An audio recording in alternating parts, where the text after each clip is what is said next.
ಮಹೇಶ್ವಾಸ ಅನ್ನುವಲ್ಲಿ ನಿಲ್ಲಿಸಿದ್ದು ಅಂತ ನೆನಪು ನಮಗೆ, ಸರಿನಾ? ಮಹೇಶ್ವಾಸ ಮಹೋರಸ್ಕ. ಮಹೇಶ್ವಾಸ ಅಂದ್ರೆ ಏನು?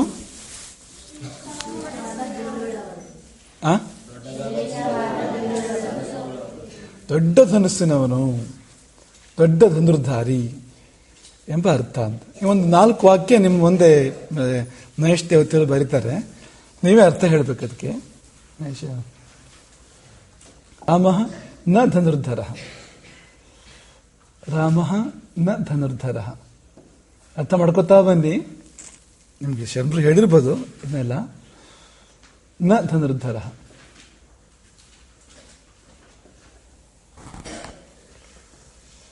ಹೀಗಂದ್ರೆ ಏನು?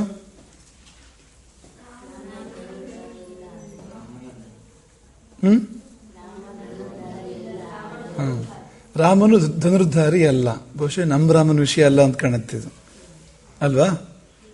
ಯಾರು ಪಕ್ಕದ ಮನೆ ರಾಮ. ರಾಮ ನ ಧನುರ್ಧರ, ನ ಅಂದ್ರೆ ನೆಗೆಟಿವ್ ಅದು. ರಾಮ ಧನುರ್ಧರ,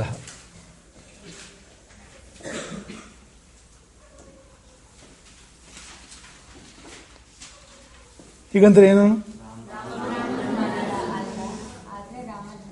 ಅಲ್ಲ, ಅದು ಬೇರೆ, ಇದು ಬೇರೆ, ಇಂಡಿಪೆಂಡೆಂಟ್. ಇದು ಮೇಲಿನ ವಾಕ್ಯಕ್ಕೆ ರಾಮನು ಬಿಲ್ಗಾರ ಅಲ್ಲ, ಧನುರ್ಧಾರಿ ಅಲ್ಲ ಅಂತ ಅರ್ಥ ಬಂತು. ಈ ವಾಕ್ಯಕ್ಕೆ ರಾಮನು ಧನುರ್ಧಾರಿ. ರಾಮೋಪಿ ಧನುರ್ಧರ, ರಾಮೋಪಿ ಧನುರ್ಧರ.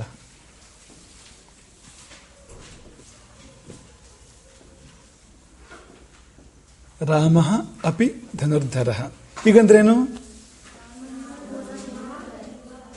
ಜ್ವರ ಹೇಳಿ.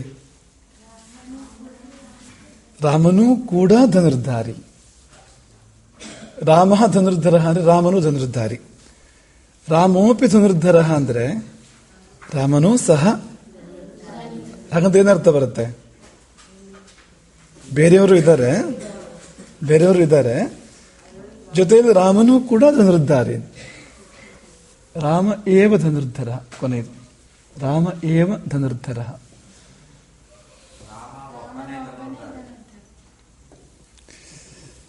ಧನುಸ್ಸಿನ ಸುದ್ದಿ ಬಂದ ಮೇಲೆ ಗಂಡ್ಮಕ್ಳು ಮಾತಾಡ್ತಾ ಇದ್ದಾರೆ.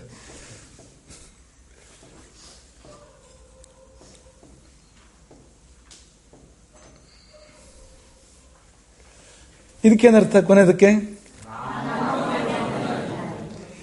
ಏವ ಅಂತ ಬಂದ ಕೂಡಲೇ ಬೇರೆ ಅಲ್ಲ ಅನ್ನೋ ಅರ್ಥ ಕೊಡುತ್ತೆ ಅದು ಅಂತ. ಇತರ ವ್ಯಾವರ್ತನ ಅಂತ ಹೇಳ್ತಾರೆ ಶಾಸ್ತ್ರೀಯ ಭಾಷೆಯಲ್ಲಿ. ಅದು ಬಿಟ್ಟು ಇನ್ನೊಂದಲ್ಲ ಅನ್ನೋ ಅರ್ಥವನ್ನ ಏವ ಅನ್ನೋ ಶಬ್ದ ಕೊಡುತ್ತೆ. ನೋಡಿ ಎಷ್ಟು ವ್ಯತ್ಯಾಸ ಬಂತಲ್ವಾ? ರಾಮ ಧನುರ್ಧರ ಸೇಮ್ ಇದೆ ಅಲ್ವಾ? ಎಲ್ಲ ವಾಕ್ಯಗಳಲ್ಲಿ ರಾಮ ಧನುರ್ಧರ ಸೇಮ್ ಇದೆ. ಈಗ ನಾ ಬಂದ್ರೆ, ಅಪಿ ಬಂದ್ರೆ, ಏವ ಬಂದ್ರೆ ಎಷ್ಟು ವ್ಯತ್ಯಾಸ ಬಂತು ನೋಡಿದ್ರ ನೀವು? ಈಗ ಹೇಳ್ತಾ ಹೋಗಿ ಅರ್ಥಗಳನ್ನು ನೀವೇ. ರಾಮ ನ ಧನುರ್ಧರ, ರಾಮ ಧನುರ್ಧರ, ರಾಮೋಪಿ ಧನುರ್ಧರ, ರಾಮ ಏವ ಧನುರ್ಧರ. ಈ ರಾಮ ಏವ ಧನುರ್ಧರ ಅನ್ನೋದು ಪ್ರಸಿದ್ಧವಾಗಿರುವಂತ ವಾಕ್ಯ. ಬಿಲ್ಗಾರ ಅಂದ್ರೆ ರಾಮ ಮಾತ್ರ ಅಂತ. ದೇವರಲ್ಲಿ ಅಲ್ವಾ ಅಂದ್ರೆ ರಾಮನ ಮುಂದೆ ಅಲ್ಲ. ರಾಮನ ಜೊತೆ ಕಂಪೇರ್ ಮಾಡಿದ್ರೆ, ರಾಮನ ಜೊತೆ ತುಲನೆ ಮಾಡಿದ್ರೆ ಅವ್ರು ಯಾರೂ ಧನುರ್ಧಾರಿಗಳಲ್ಲ. ಈಗ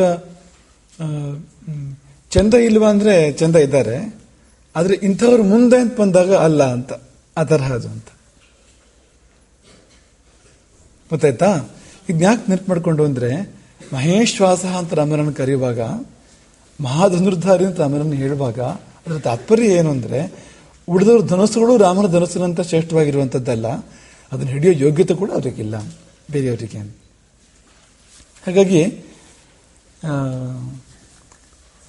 ಹಾಗಾಗಿ ಈ ಶಿವಧನುಸ್ಸು ಇದೆಯಲ್ಲ, ಶಿವಧನುಸ್ಸನ್ನ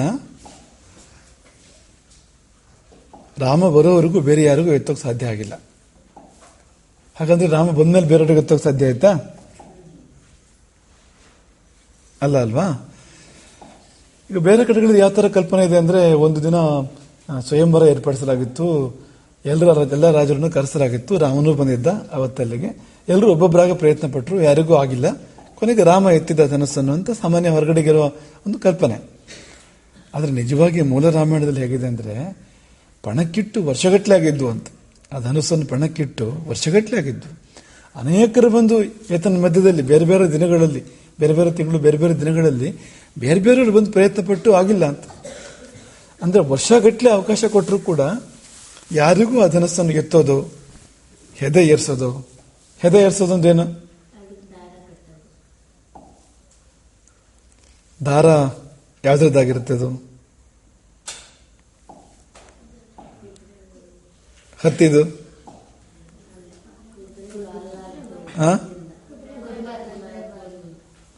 ಕೆಲವು ಬಾರಿ ಉಕ್ಕಿನದ್ದು ಕೂಡ ಇರುತ್ತೆ, ಉಕ್ಕಿನ ತೆಳುವಾದ ತಂತಿ ಕೂಡ ಇರುತ್ತೆ ಅದರಲ್ಲಿ.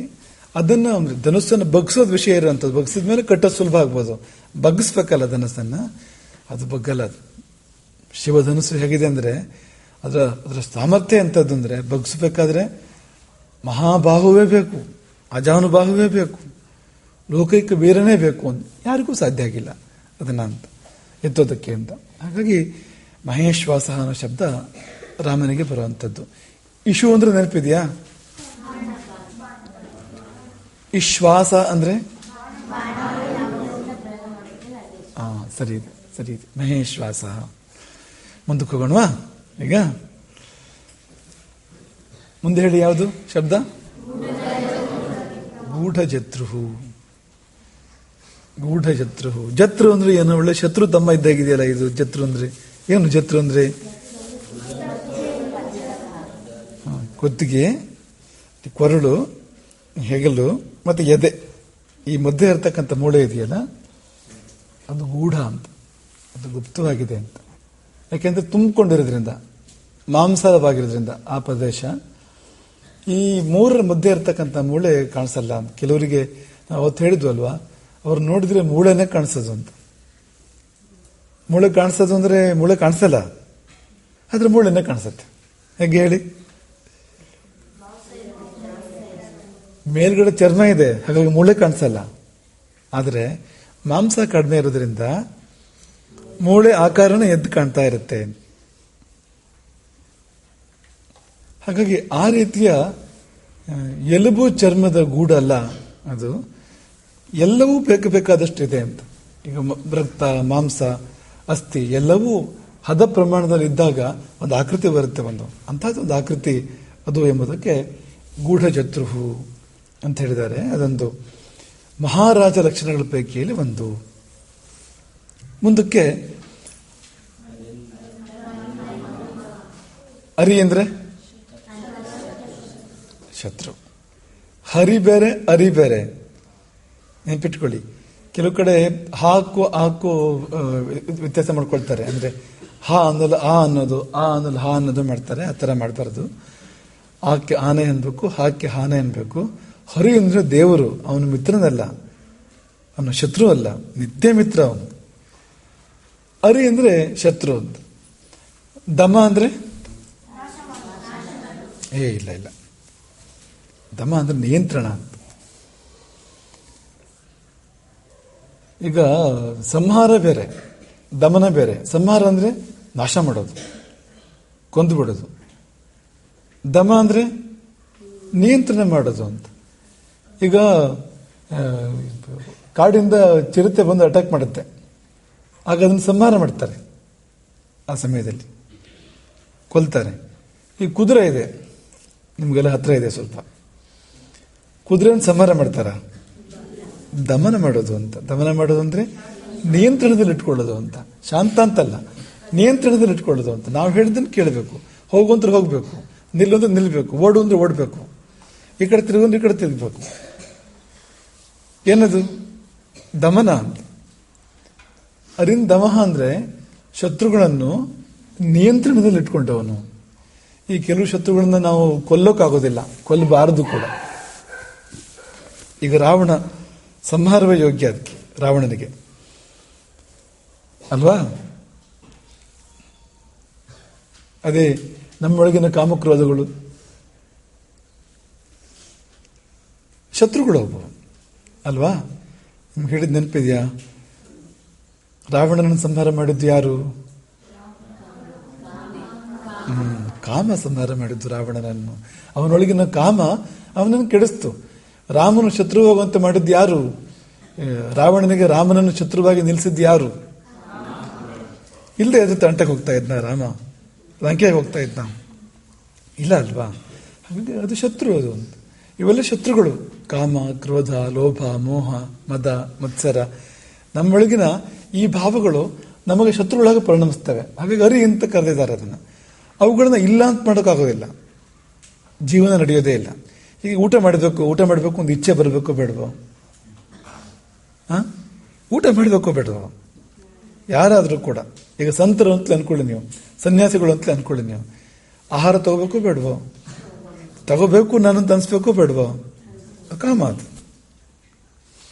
ಬೇಕಾಗತ್ತೆ. ಅದು ಋಷಿಗಳು ಶಾಪ ಕೊಟ್ಟಿಲ್ವಾ? ಶಾಪ ಕೊಡ್ಬೇಕಾದ್ರೆ ಕ್ರೋಧ ಬೇಕಾ ಬೇಡವಾ? ಮತ್ತೆ ಬಳಸಿದಾರಲ್ವಾ ಅದನ್ನ, ಕ್ರೋಧವನ್ನ. ಈ ಎಲ್ಲವೂ ಬೇಕಾಗತ್ತೆ ಅಂತ. ಹಾಗಾಗಿ ಇವುಗಳನ್ನ ಕೊಲ್ಲೋದಲ್ಲ, ಗೆಲ್ಲೋದು ಅಂತ ನೆನ್ಪಿಟ್ಕೊಳ್ಳಿ. ಒಂದು ಅಕ್ಷರ ವ್ಯತ್ಯಾಸ. ಕೊಲ್ಲೋದು, ಗೆಲ್ಲೋದು. ಇದು ಕೊಲ್ಲೋದಲ್ಲ ಕಾರ್ಯಕ್ರಮ, ಇದು ಗೆಲ್ಲೋ ಕಾರ್ಯಕ್ರಮ ಅಂತ. ಹಾಗಾಗಿ ಅರಿಂದಮಃ, ಹಿಂದಕ್ಕೆ ಶತ್ರು ನಿಬರ್ಹಣ ಅಂತ ಬಂದಿತ್ತು ಅಲ್ವಾ? ಆ ನಿಬರ್ಹಣ ಅಂದ್ರೆ ಅದೇ ಅರ್ಥ. ಅದು ಶತ್ರುಗಳನ್ನು ಸಂಹಾರ ಮಾಡುವಂಥದ್ದು. ರಾವಣ, ಕುಂಭಕರ್ಣ, ಇಂದ್ರಜಿತ್ತು ಸಂಹಾರ ಮಾಡುವಂಥದ್ದು. ಕಾಮ, ಕ್ರೋಧ, ಲೋಭ ಗೆಲ್ಲುವಂಥದ್ದು. ಈ ವ್ಯತ್ಯಾಸ ಗಮನಿಸ್ಕೊಳ್ಳಿ. ನೀವು ಮಾಡೋಕ್ಕಿರೋಂಥದ್ದು ಇದು. ನಿಮ್ಮ ಕೂಡ ನಿಮ್ಮ ಮನಸ್ಸನ್ನು ನಿಯಂತ್ರಣದಲ್ಲಿ ಇಟ್ಕೋಬೇಕು. ನಿಮ್ಮ ಈ ಭಾವಗಳನ್ನ ನಿಯಂತ್ರಣದಲ್ಲಿ ಇಟ್ಕೋಬೇಕು. ಅಪೇಕ್ಷೆ ಸರಿ, ಪಕ್ಕದ ಮನೆ ತೋಟದ ಅಪೇಕ್ಷೆ ಮಾಡೋದಲ್ಲ ಅಲ್ವಾ? ಈಗ ನಿಮ್ಮ ಪೆನ್ಸಿಲಿಪಿನ ನೀವು ಪ್ರೀತಿಯಿಂದ ಇಟ್ಕೋಬೇಕು, ಪಕ್ಕದವ್ರದ್ದು ಕೈ ಹಾಕೋದಲ್ಲ. ಅವಾಗ ತಪ್ಪಾಗತ್ತದು ಅಂತ. ಅದಕ್ಕೆ ದಮನ ಬೇಕಾಗತ್ತೆ ಅಂತ, ಕಂಟ್ರೋಲ್ ಬೇಕಾಗತ್ತೆ ಅಂತ. ಅದು ಕಂಟ್ರೋಲ್ ಇದ್ದಾಗ ತುಂಬಾ ಸೇವೆ ಮಾಡುತ್ತೆ, ಅದು ಉಪಕಾರನೇ ಮಾಡುತ್ತೆ. ಅದು ಈ ನಾಯಿ ಉದಾಹರಣೆಗೆ ನಮ್ಮ ಕಂಟ್ರೋಲ್ ಇದ್ರೆ ಮನೆ ಕಾಯುತ್ತೆ. ಅದು ಕಳ್ಳರು ಬಂದ್ರೆ ಬೊಗಳುತ್ತೆ ಅಥವಾ ಅಟ್ಯಾಕ್ ಮಾಡುತ್ತೆ. ಕಳ್ಳರು ಬಂದ್ರೆ ಎಲ್ಲ ಮಾಡುತ್ತೆ. ಅದು ನಿಯಂತ್ರಣ ಇಲ್ದವ್ರು ನಮ್ಮನ್ನೇ ಕಚ್ಚಿಬಿಡುತ್ತೆ. ಅದು ಡಿಫರೆನ್ಸ್. ಅದು ಹಾಗಾಗಿ ಕಾಮಕ್ರೋಧಗಳು ಮನೆ ನಾಯಿ ತರ, ಸಾಕಿದ ನಾಯಿ ತರ ಇರಬೇಕು ಹೊರತು ಹುಲಿ ತರ ಆಗಬಾರದು ನಮಗೆ ಅಂತ. ಅಲ್ಲಿಂದ ಮುಂದಕ್ಕೆ ಇದ್ರ ಅರ್ಥ ಹೇಳಿರ್ತಾರೆ ಶರಣರು ನಿಮಗೆ. ಜಾನು ಅಂದ್ರೆ ಬಾಹು ಅಂದ್ರೆ ಕೈ ಎಲ್ಲಿವರೆಗೂ ಹೋಗ್ಬೇಕು, ಮೊಣಕಾಲು ಮುಟ್ಬೇಕು. ಕೈ ಮೊಣಕಾಲ ಮೇಲೆ ಕೈ ಇಟ್ಕೊಳ್ತಾರೆ ಇರಬೇಕು. ನಮಗೂ ಆಗತ್ತೆ ಅಲ್ವಾ? ಮುಟ್ಕೊಳ್ಳಿ, ಆಗತ್ತೆ ಅಲ್ವಾ ನೋಡಿ. ಅದು ಅದು ಅದು ಚಿಕ್ಕ ವಯಸ್ಸಲ್ಲಿ ನಾವು ಪಾಠ ಮಾಡ್ಬೇಕಾದ್ರೆ ಅದನ್ನ ಯೋಚನೆ ಮಾಡ್ತಿದ್ವಿ, ಮುಟ್ಟುತ್ತಲ್ಲ ಅಂತ ಆರಾಮಾಗಿ ಅಂತ. ಕೂತ್ಕೊಂಡಿದ್ರೆ ಆರಾಮಾಗಿ ಮುಟ್ಬೋದು ಮಂಡಿಯನ್ನ ಅಂತ. ಆದ್ರೆ ನಿಂತ್ಕೊಂಡು ಮುಟ್ಬೇಕು, ನೆಟ್ಟಗೆ ನಿಂತ್ಕೊಂಡು, ಬಗ್ಕೊಂಡಲ್ಲ. ಅದು ಕೂಡ ಆಯ್ತು ನಿಂತ್ಕೊಂಡೇ ಮುಟ್ತೀವಿ ಅಂತ ಬಗ್ಕೊಂಡು ಮುಟ್ಟೋದಲ್ಲ ಅಂತ. ನೆಟ್ಟಗೆ ನಿಂತ್ಕೊಂಡಿರ್ಬೇಕು, ಬೆನ್ನು ಮೂಳ ನೇರ ಇರಬೇಕು. ಈ ಹಸ್ತಗಳು ಮಂಡಿಗಳನ್ನ ಮುಟ್ಟಬೇಕು, ಮೊಣಕಾಲುಗಳನ್ನ ಮುಟ್ಟಬೇಕು. ನೋಡ್ಕೊಂಡಿದ್ದೀರಾ? ಟ್ರೈ ಮಾಡಿದ್ದೀರಾ? ಕೆಲವರು ಮಾಡಿದ್ದಾರೆ. ಅಷ್ಟು ಉದ್ದವಾಗಿರ್ತಕ್ಕಂಥ ಕೈಗಳು ರಾಮನಿಗಿದ್ವು ಅಂತ. ಅದಕ್ಕೆ ಒಂದು ಶ್ಲೋಕ ಇದೆ, ಕಿವಿಗಳು ಉದ್ದ ಇರಬೇಕು, ಕಣ್ಣುಗಳು ಉದ್ದ ಇರಬೇಕು, ಕಿವಿಗಳು ಉದ್ದ ಇರಬೇಕು, ಕೈಗಳು ಉದ್ದ ಇರಬೇಕು. ಮಹಾಪುರುಷರ, ರಾಜರ, ಮಹಾರಾಜರುಗಳ ಲಕ್ಷಣ ಎಲ್ಲ ರಾಜರಿಗೂ ಇರುತ್ತೆ ಅಂತಲ್ಲ, ಚಕ್ರವರ್ತಿಗಳ, ಮಹಾಪುರುಷರ ಲಕ್ಷಣ ಅದು ಅಂತ. ಕಣ್ಣು ದೀರ್ಘ ಇರಬೇಕು, ಕಣ್ಣು ದೊಡ್ಡದಾಗೂ ಇರಬೇಕು, ಅಂದ್ರೆ ಅಗಲ ಇರಬೇಕು, ಕಣ್ಣು ಉದ್ದ ಇರಬೇಕು. ಮೀನಾಕ್ಷಿ ಅಂತ ಹೇಳ್ತಾರಲ್ವಾ, ಮೀನದ ಹಾಗೆ ಕಣ್ಣು ಅಂತ. ಮೀನದ ಹಾಗೆ ಅಂದ್ರೆ ಉದ್ದ ಬರುತ್ತೆ ಅದು ಅಂತ, ಆ ಕಾರಣಕ್ಕೆ ಹೇಳ್ತಾ ಇರೋಂಥದ್ದು ಅದು. ಅಥವಾ ಕಮಲ ದಳ ನಯನ, ರಾಜೀಯ ಕಮಲ ದಳ ಅಂದ್ರೆ ಕಮಲದ ದಳ ಯಾವ ಆಕಾರ ಇರುತ್ತೆ, ಆಕಾರ ಇರುತ್ತೆ ಕಣ್ಣು ಅಂತ, ಉದ್ದ ಜಾಸ್ತಿ ಇರುತ್ತೆ ಅದು ಅಂತ. ಹಾಗಾಗಿ ಕಣ್ಣು ಕಿವಿ ಕಡೆ ಹೋಗಿರ್ಬೇಕು, ಕಿವಿ ಹೆಗಲ ಕಡೆ ಬಂದಿರಬೇಕು, ಭುಜದ ಕಡೆ ಬಂದಿರಬೇಕು, ಕೈಗಳು ಮಂಡಿ ಕಡೆ ಹೋಗಿರ್ಬೇಕು ಅಂತ, ಹೋಗಿ ಮಂಡಿನ ತಗಲೋ ತರ ಇರಬೇಕು. ಇವೆಲ್ಲ ಉದ್ದಕ್ಕುದ್ದ ಅಂತ. ಅಷ್ಟೇ ಅಂತಲ್ಲ, ವಿಚಿತ್ರ ಕಾಣ್ಬೋದು. ಈ ಕಣ್ಣು ಕಿವಿವರೆಗೂ ಬಂದಿದ್ರೆ, ಕಿವಿ ಹೆಗಲವರೆಗೂ ಬಂದಿದ್ರೆ ವಿಚಿತ್ರ ಕಾಣ್ಬೋದು. ಅದರಿಂದ ತಾತ್ಪರ್ಯ ಏನು ಅಂದ್ರೆ, ಉದ್ದವಾದ ಕಣ್ಣುಗಳು, ಉದ್ದವಾದ ಕಿವಿಗಳು. ಈ ನಾವು ಪೂಜೆ ಮಾಡೋ ರಾಮನ ವಿಗ್ರಹ ನೀವು ನೋಡಿದ್ರೆ ಕಿವಿ ತುಂಬ ಉದ್ದ ಕಾಣಿಸುತ್ತೆ, ಅಲ್ಲಿ ತುಂಬ ಉದ್ದ ಕಾಣಿಸುತ್ತೆ ಕಿವಿ. ಹಾಗಾಗಿ ಉದ್ದವಾದ ಕಿವಿಗಳು ಮತ್ತು ಉದ್ದವಾದ ಕೈಗಳು ಅಂತ. ಎಷ್ಟು ಉದ್ದ ಇದೆ ಅಂದರೆ ಅವನು ವೈಕುಂಠದಲ್ಲಿ ಕೂತ್ಕೊಂಡಿದ್ರು ಕೂಡ ನಾವೆಲ್ಲ ಸಿಗ್ತೀವಿ ಅವನಿಗೆ ಅಂತ. ದೀರ್ಘಬಾಹು ಅಲ್ವಾ. ಅಯೋಧ್ಯೆ ಅಂದರೆ ಭಾರಿ ದೂರ ಆಗುತ್ತೆ, ಉತ್ತರ ಭಾರತ. ಎಲ್ಲಪ್ಪ ಇಲ್ಲಿವರೆಗೆ ಎಲ್ಲಿ ಬರ್ತಾನವನು ಅಂತ ಅನ್ಕೊಂಡಿದ್ರೆ, ನಾವು ಇರೋವರೆಗೂ, ನಾವು ಎಷ್ಟು ದೂರ ಇದ್ರೂ ಅಲ್ಲಿವರೆಗೂ ಬರುವಂಥ ಕೈಗಳು ಅಂತ. ಆ ಕೈಗಳಿಗೆ ಸಿಗ್ದೋರೋದು ಯಾವುದೂ ಇಲ್ಲ. ಪಾಪಿಗಳು ಹಾಗೆ ಎಷ್ಟು ದೂರ ಇದ್ರೂ ಕೂಡ ಅಲ್ಲಿವರೆಗೂ ಬರುತ್ತೆ ಕೈ, ಇದು ಅವ್ರ ನಿಗ್ರಹ ಮಾಡೋದಕ್ಕೆ. ಹಾಗೆ ಅವನ ಭಕ್ತರು ಕೂಡ ಎಷ್ಟು ದೂರ ಇದ್ರೂ ಅವರು ಕಷ್ಟದಲ್ಲಿದ್ದರೆ ಅಲ್ಲಿ ಬರುತ್ತೆ, ಅದು ಅಲ್ಲಿ ಬಂದು ಅವ್ರನ್ನ ಕಾಪಾಡುತ್ತೆ. ಅಂಥ ದೀರ್ಘವಾದ ಬಾಹುಗಳು, ಅಜಾನುಬಾಹು. ಈ ಶ್ಲೋಕ ನೆನ್ಪಿಟ್ಕೊಳ್ಳಿ. ಶ್ಲೋಕ ತೋರಿಸು ಸುರೇಶ್. ಅದು ನೇತ್ರೇ ಕರ್ಣಾಂತ ವಿಶ್ರಾಂತೆ ಕರ್ಣವು ದೋಸ್ತಂಭ ದೋಲಿನವು ದೋಸ್ತಂಭವು ಜಾನುಪರ್ಯಂತ ಪ್ರಲಂಬನ ಮನೋಹರವು. ಸುರೇಶ, ಜಾನುಪರ್ಯಂತ ಪ್ರಲಂಬನ ಮನೋಹರವು, ಪರ್ಯಂತವೂ ಅಲ್ಲ ಅದು, ಜಾನುಪರ್ಯಂತ ಪ್ರಲಂಬನ ಮನೋಹರವು. ಶ್ಲೋಕ ಆಮೇಲೆ ಅವರಿಗೆ ಬರ್ಕೊಳ್ಳಿ, ಆಮೇಲೆ ತೋರಿಸ್ಬೇಕಾರೆ ಸಮಯ ಉಳಿಸೋಣ.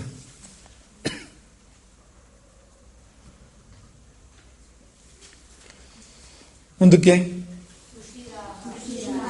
ಹಾಗಂದ್ರೆ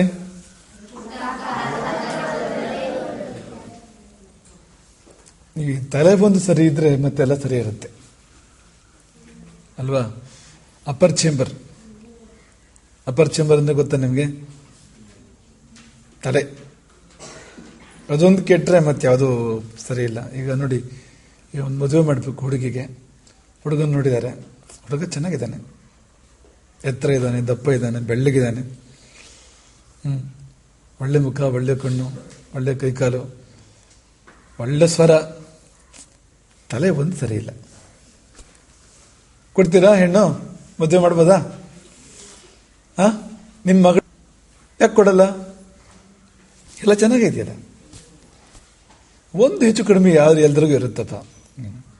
100 ಸರಿದ್ ಬಿಡುತ್ತೆ ಏನೋ ಒಂದೆರಡು ವ್ಯತ್ಯಾಸ ಇದ್ದೇ ಇರುತ್ತೆ ಎಲ್ಲರಿಗೂ. ಇಲ್ಲಿ ಬಿಡೋದು ಕೊಡಕ್ಕಾಗತ್ತಾ? ಅದೊಂದು ಸರಿ ಇಲ್ಲದೆ ಇದ್ರೆ ಇನ್ನು ಯಾವ್ದು ಸರಿ ಇದ್ದು ಪ್ರಯೋಜನ ಇಲ್ಲ. ನೋಡಿ, ತಲೆ ಒಂದು ಸರಿ ಇಲ್ಲದೆ ಇದ್ರೆ, ತಲೆ ಒಂದು ಶುದ್ಧ ಇಲ್ಲದೆ ಇದ್ರೆ ಯಾವುದು ಸರಿ ಇದ್ದು ಕೂಡ ಉಪಯೋಗ ಇಲ್ಲ.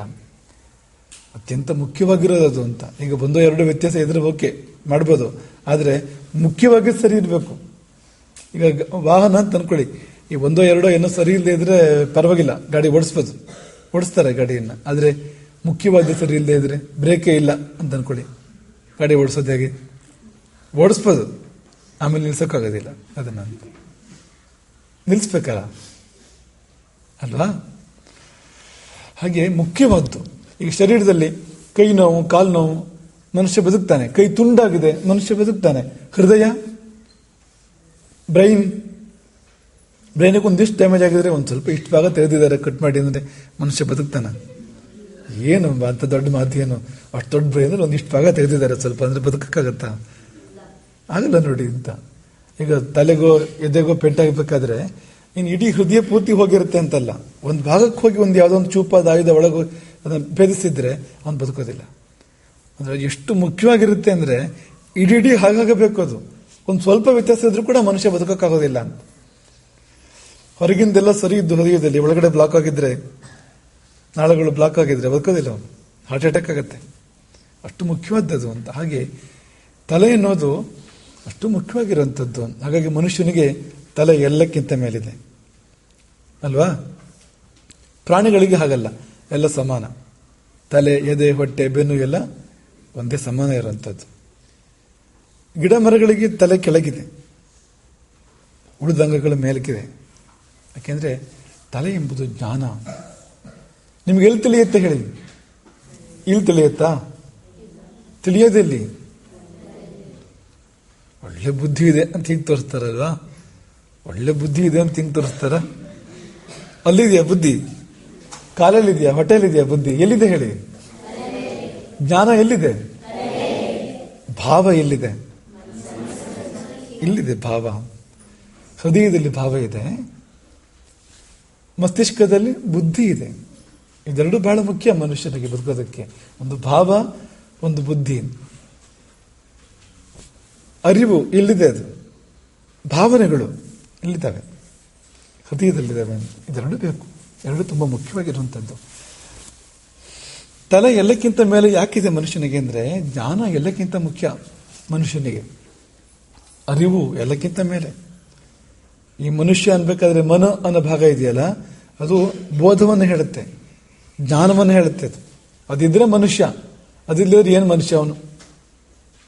ಬೋಧ ಇಲ್ಲದೆ ಇದ್ರೆ, ಜ್ಞಾನ ಇಲ್ಲದೆ ಇದ್ರೆ ಏನು ಮನುಷ್ಯ ಅವನು? ತಲೆಯನ್ನು ಎಲ್ಲಕ್ಕಿಂತ ಮೇಲಿಟ್ಟ ಭಗವಂತ ನಮಗೆ ಕೊಟ್ಟ ಮೆಸೇಜ್ ಏನು ಗೊತ್ತಾ ನಿಮಗೆ? ಜ್ಞಾನ ಎಲ್ಲಕ್ಕಿಂತ ದೊಡ್ಡದು, ಜ್ಞಾನಕ್ಕಿಂತ ಮೇಲೆ ಬೇರೆ ಯಾವುದೂ ಇಲ್ಲ, ಜ್ಞಾನಕ್ಕಾಗಿ ಎಲ್ಲವೂ, ಜ್ಞಾನ ಸಂಪಾದನೆ ಮಾಡು. ನೀವು ಯಾಕೆ ಬಂದಿದ್ದೀರಿ ಇಲ್ಲಿಗೆ ಹೇಳಿ? ಮುಖ್ಯ ಉದ್ದೇಶ ಅದೇನೆ. ಊಟ ಮಾಡಬೇಕು ಅಂತ ಬಂದಿರ್ತೀರಾ ಇಲ್ಲಿಗೆ? ಹಾಗೆ ಗೋಕರ್ಣ ನೋಡ್ಕೊಂಡು ಹೋಗೋಣ, ಓಡಾಡ್ಕೊಂಡು ಹೋಗೋಣ ಅಂತ ಬಂದಿರ್ತೀರಾ? ಯಾಕೆ ಬಂದಿದ್ದೀರಿ ಹೇಳಿ? ನೀವು ಇಲ್ಲಿಗೆ ಬಂದಿರೋದು ಮಾತ್ರ ಅಲ್ಲ, ಮನುಷ್ಯ ಈ ಲೋಕಕ್ಕೆ ಬಂದಿರೋದೇನೆ, ಈ ಭೂಮಿಲಿ ನಾವೆಲ್ಲ ಹುಟ್ಟಿರೋದೇನೆ ಜ್ಞಾನಕ್ಕೋಸ್ಕರವಾಗಿ, ಪರಮಾತ್ಮನ ಜ್ಞಾನಕ್ಕೋಸ್ಕರವಾಗಿ, ಆತ್ಮಜ್ಞಾನಕ್ಕೋಸ್ಕರವಾಗಿ ನಾವೆಲ್ಲ ಹುಟ್ಟಿರುವಂಥದ್ದು. ಹಾಗಾಗಿ ಅದು ಎಲ್ಲಕ್ಕಿಂತ ಮೇಲಿದೆ.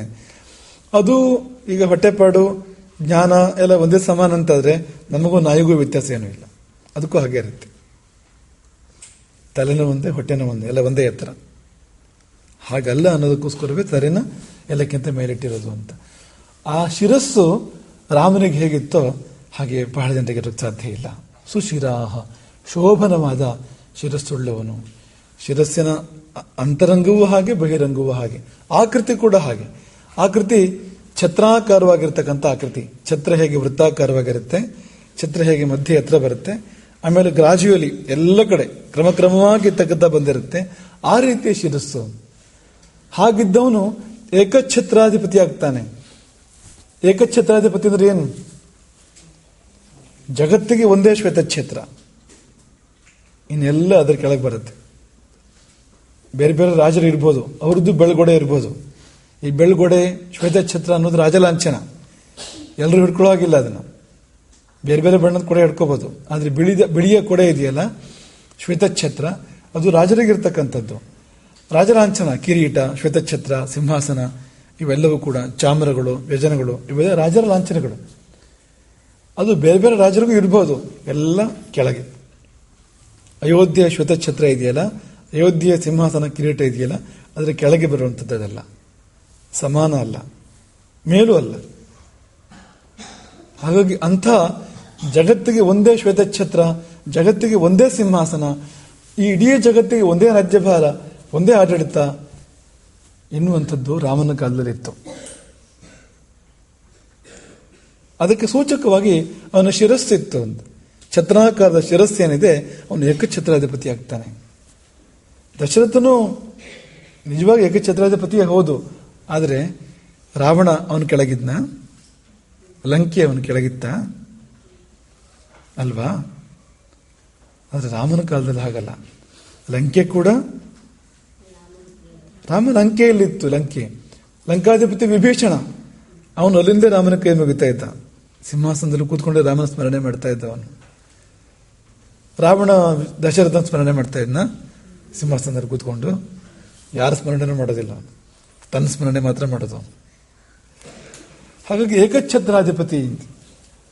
ಸಮವೃತ್ತ ಶಿರಾಶ್ಚೈವ ಛತ್ರಾಕಾರ ಶಿರಾಸ್ತಥಾ ಏಕಛತ್ರಾಂ ಮಹೀಂ ಭುಂಕ್ತೆ ದೀರ್ಘಮಾಯುಶ್ಚ ವಿಂದತಿ. ಸಮವೃತ್ತ ಶಿರಾಶ್ಚೈವ, ವೃತ್ತಾಕಾರದ ಶಿರಸ್ಸು, ಸಮವೃತ್ತ ಅದು ಅಂತ. ಎಲ್ಲ ಕಡೆ ಒಂದೇ ಸಮಾನವಾಗಿರ್ತಕ್ಕಂಥದ್ದು, ಏರು ತಗ್ಗು ಇಲ್ಲ ತಲೆಯಲ್ಲಿ. ಕೆಲವರಿಗೆ ಏರು ತಗ್ಗು ಇರುತ್ತೆ ತಲೆಯಲ್ಲಿ, ಕೆಲವು ಕಡೆ ಎತ್ತರ, ಕೆಲವು ಕಡೆ ತಗ್ಗು, ಆ ಥರ ಇರುತ್ತೆ. ಆ ತರಹ ಅಲ್ಲ, ಸಮವಾದ ವೃತ್ತವಾದ ಶಿರಸ್ಸು, ಛತ್ರಾಕಾರದ ಶಿರಸ್ಸು ಅಂಥವನು ಏಕಛತ್ರ ಮಹೀಂ ಭುಂಕ್ತೆ, ಇಡೀ ಭೂಮಂಡಲವನ್ನು ಏಕಛತ್ರಾಧಿಪತಿಯಾಗಿ ಆಳ್ತಾನೆ, ದೀರ್ಘಾಯುಸ್ಸನ್ನು ಪಡ್ಕೊಳ್ತಾನೆ. ದೀರ್ಘಮಾಯುಶ್ಚ ಜೀವತಿ.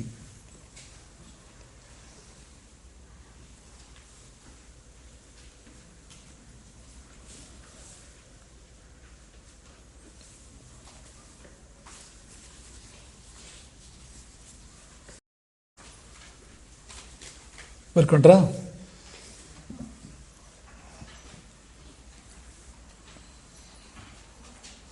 ಇದೆಲ್ಲ ಜೀವನದಲ್ಲಿ ಬೇಕಾಗಂಥದ್ದು ಅಂತ. ಇನ್ಮೇಲೆ ನೀವು ಯಾರ್ದಾರು ತಲೆ ನೋಡ್ಬೇಕಾದ್ರೆ ಬೇರೆ ಬೇರೆ ದೃಷ್ಟಿಯಿಂದ ನೋಡ್ತೀರಿ ಅಂತ. ಆ ಥರ ಇದೆಯಾ ತಲೆ ಅಂತ ನೋಡ್ತಾ ಇರ್ತೀರಿ ನೀವು ಅಂತ. ಆ ತರಹ ಇಲ್ಲ ಅಂದ್ರೆ ಯಾವುದಕ್ಕೂ ಉಪಯೋಗ ಇಲ್ಲ ಅಂತ ಅರ್ಥ ಅಲ್ಲ. ಏಕಛತ್ರಾಧಿಪತಿ ಆಗೋದಕ್ಕೆ ಅದು ಬೇಕು ಅಂತ. ಬೇರೆ ಬೇರೆ ಆಕೃತಿ ಇರೋದಕ್ಕೆ ಬೇರೆ ಬೇರೆ ಅರ್ಥ ಇದೆ, ಬೇರೆ ಬೇರೆ ಉಪಯೋಗಗಳು ಕೂಡ ಇದೆ. ಹಾಗಾಗಿ ಯಾರಿಗೆ ಆ ತರಹ ತಲೆ ಇಲ್ಲ ಅವರೆಲ್ಲ ರಿಜೆಕ್ಟ್ ಅಂತ ಮಾಡ್ಬಿಡ್ಬೇಡಿ ಒಂದೇ ಸರ್ತಿ. ಅದಕ್ಕೆಲ್ಲ ಬೇರೆ ಬೇರೆ ಕಾರಣ ಇರುತ್ತೆ, ಬೇರೆ ಬೇರೆ ಉದ್ದೇಶ ಇರುತ್ತೆ.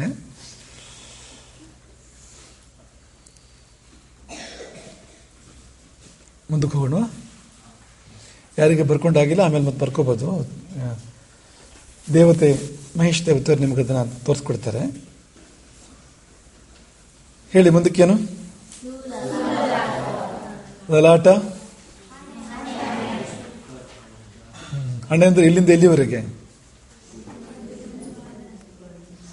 ಹೇಳಿ, ಬಾಯಲ್ಲಿ ಹೇಳಿ. ಇಲ್ಲಿಂದ ಎಲ್ಲಿವರೆಗೆ? ಹುಬ್ಬು, ಅದು ಹುಬ್ಬಿನ ಮೇಲೆ ಎಲ್ಲಿವರೆಗೆ? ಕೂದಲುವರೆಗೆ ಅಂತ ಅನ್ಬೇಡಿ. ಕೆಲವರಿಗೆ ಕೂದಲು ಉದುರಿ ಇಡುತ್ತಲ್ಲ, ಅವಾಗ ಎಲ್ಲಿವರೆಗೆ ಹಣೆ ಅಂತ ನೀವು ತಲೆ ಕೂದಲು ಬಾಲ್ಡ್ ಹೆಡ್ ಆಗಿರ್ತಾರಲ್ಲ, ಕೂದಲು ಉದೋಗಿರುತ್ತೆ, ಅಲ್ಲಿವರೆಗೂ ಹಣೆನ ಹಾಕಿದ್ರೆ ತಮಾಷೆ ಮಾಡಿದ್ದು ಮಕ್ಕಳೇ. ಅಷ್ಟು ಭಾಗ ಹಣೆ. ಆ ಹಣೆಯಲ್ಲಿ ರೇಖೆಗಳಿರಬೇಕು ಅಂತ. ಸೊಲಲಾಟ ಅಂದ್ರೆ ಅದು ಅಂತ. ರೇಖೆಗಳಿರಬೇಕು.